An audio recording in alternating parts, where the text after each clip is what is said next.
go back a little bit. We talked about the water, and we cannot make health claims. So, what can we say about the water as far as the what we can?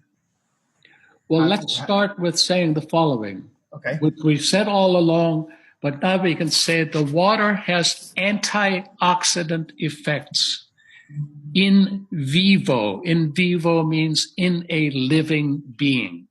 In our case, human beings.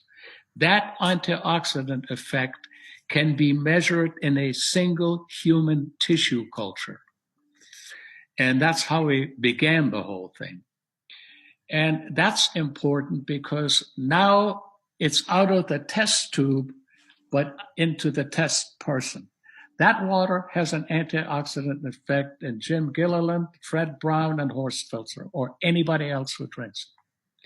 The second thing that you can say unequivocally is that this water has an anti-inflammatory effect.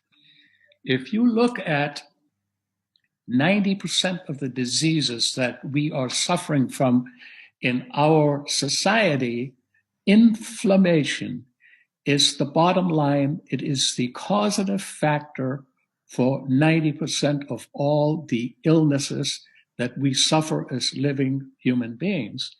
And so to be able to say that the water that you drink out of your SD501 has an anti-inflammatory effect is profound, because side by side, that water coming out of your tap doesn't do that. And we've proven that again in human tissue culture.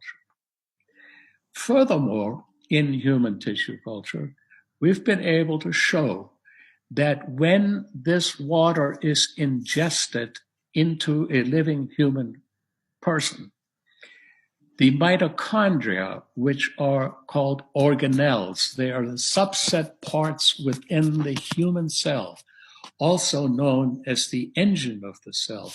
These are the little things that produce energy in our cell.